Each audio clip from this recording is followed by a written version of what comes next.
8 amazing fact about Bhutan. दोस्तों, दुनिया भर में लेडीज फर्स्ट को एक तमीज़दार मर्द की पहचान समझा जाता है, लेकिन सिर्फ 38,400 स्क्वायर किलोमीटर रकबे वाले भूटान मुल्क में ही औरत का असल राज चलता है। यहाँ तक कि दुल्हन की बजाय दूल्हा रुखसत होकर दुल्हन के घर जाता है। क्यों है ना इस मुल्क की अनोखी बात। यहाँ की हर बात निराली है। इस मुल्क में वजारत खुशी मौजूद है, जिसका काम ही लोगों की खुशहाली को चेक करना है। लेकिन यहाँ के लोग गरीब होने के बावजूद भूटान मुल्क इतना खुशहाल क्यों है। यहाँ के लोग दूध की बजाय किस चीज से बनी चाय पीते हैं। अगर कोई बाहर से आया शख्स भूटान की किसी लड़की से प्यार कर ले तो इसको क्या सजा दी जाती है, ये सब जानने के लिए इस वीडियो को लास्ट तक जरूर देखें।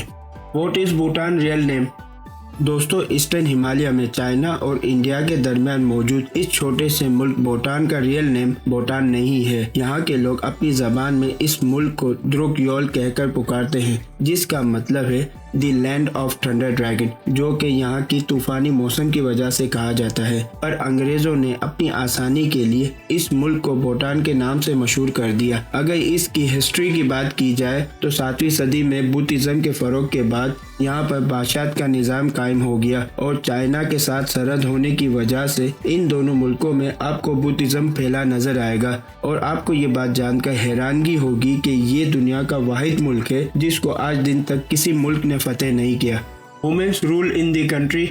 दोस्तों, भूटान मुल्क में हुकूमत तो मर्द ही चलाते हैं और यहाँ का बादशाह भी एक मर्द है, मगर असल हुक्मरानी औरतों की है। इनको मिलने वाले राइट्स अमेरिका और यूरोप की औरतों को भी नहीं मिल पाते। इसकी बेहतरीन मिसाल यहाँ का एक कानून है, जिसके मुताबिक जायदाद का वारिस मरने वाले का बेटा नहीं बल्कि उसकी बड़ी बेटी होती है और लड़के को अपने दम पर ही कमाना पड़ेगा। भूटान में शादी की एक ऐसी रस्म है जो बहुत दिलचस्प है। यहाँ पर शादी के बाद दुल्हन की बजाय दूल्हा रुखसत होकर दुल्हन के घर आता है और अपनी नई जिंदगी का आगाज दुल्हन के घर जाकर करता है। जब दूल्हा अपनी कमाई से अपना घर बना लेता है तो फिर वो दुल्हन को अपने घर ले जाता है। अगर आपको ये रस्म अच्छी लगी तो इस वीडियो को लाइक और इस चैनल को सब्सक्राइब जरूर कीजिएगा। दोस्तों, इस मुल्क में घर का सरबराह एक औरत होती है, क्योंकि ये दुकानों से लेकर खेतों में भी काम करती है। अगर आप गलती से भी भूटान की किसी लड़की से प्यार कर बैठे तो सारी उम्र रोते फिरेंगे, क्योंकि भूटान के कानून के मुताबिक भूटान की लड़कियों को बाहर से आए हुए लड़के से शादी की इजाजत नहीं होती। अगर किसी ने ये कानून तोड़ा तो उसको सख्त सजा होती है। Ministry of happiness.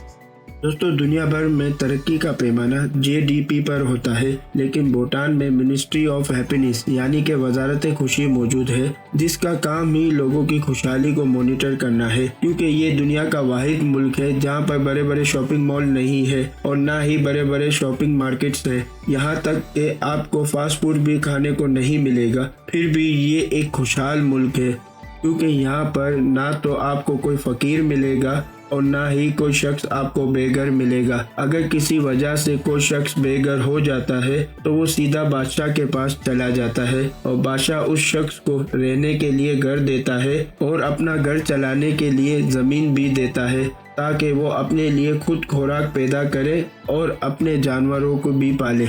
इसके अलावा भूटान के लोगों को मेडिकल ट्रीटमेंट और मेडिकल फ्री मिलता है, क्योंकि ये सब बादशाह की अपनी जिम्मेदारी है।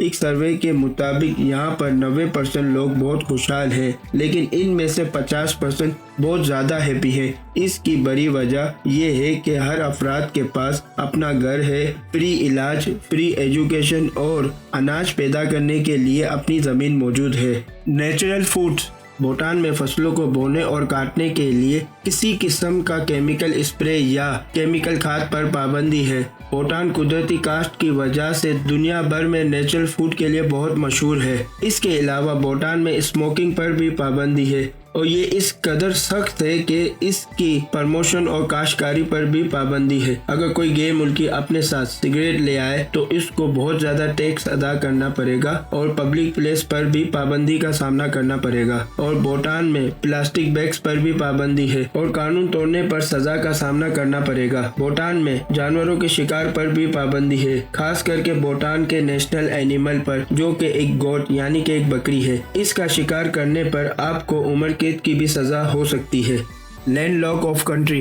दोस्तों, भूटान एक लैंड लॉक कंट्री है। यहाँ पर दुनिया का कोई समंदर मौजूद नहीं है और ना ही इस मुल्क में रेलवे लाइन का निज़ाम मौजूद है। इसकी वजह इस मुल्क में खतरनाक लैंडस्केप है और ये मुल्क 7 दहाइयों तक पूरी दुनिया से कटा हुआ था। भूटान मुल्क में बाहर के किसी शख्स को आने की इजाजत नहीं। साल 1974 तक यहाँ पर टूरिज्म पर भी पाबंदी थी। आपको ये बात जानकर हैरानगी होगी, भूटान मुल्क में सबसे आखिर में टेलीविजन और इंटरनेट पहुँचा, वो भी बादशाह के हुक्म पर। लेकिन इसका मतलब ये नहीं यहाँ की आवाम जाहिल है या फिर अजीब व गरीब मखलूक है, बल्कि ये अपने कल्चर की हिफाजत में इस कदर हसास है कि यहाँ पर साल में 30 से 40 हजार अफराद को ही आने की इजाजत मिलती है और वो भी 3 या 4 लोगों के ग्रुप की शक्ल में। अगर आप अकेले या कपल की सूरत में आना चाहते हैं तो आपका खर्चा इतना ज्यादा हो जाएगा कि आप यहाँ आने का ख्याल भी छोड़ देंगे।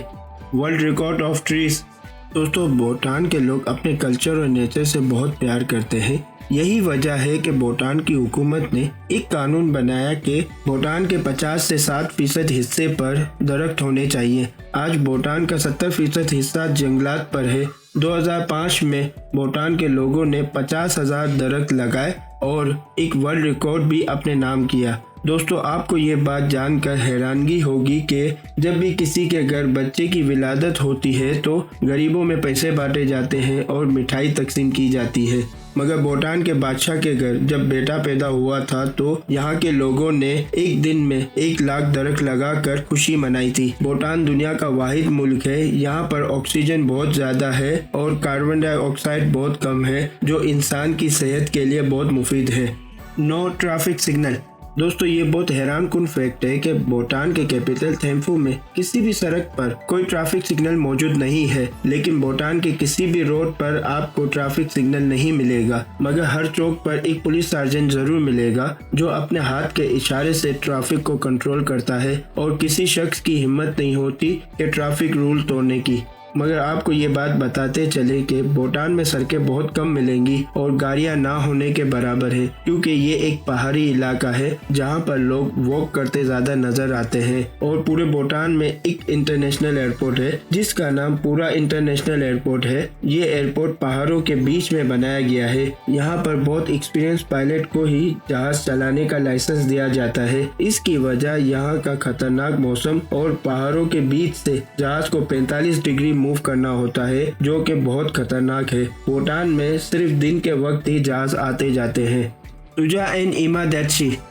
दोस्तों, भूटान के खाने बहुत ज्यादा लजीज मगर दुनिया से हटकर होते हैं। इमादैची यहाँ की नेशनल डिश है और भूटान की नेशनल डिश रेड राइस के साथ खाई जाती है। भूटान के लोग पूरा साल सिर्फ ये एक डिश पर सरवाइव कर सकते हैं।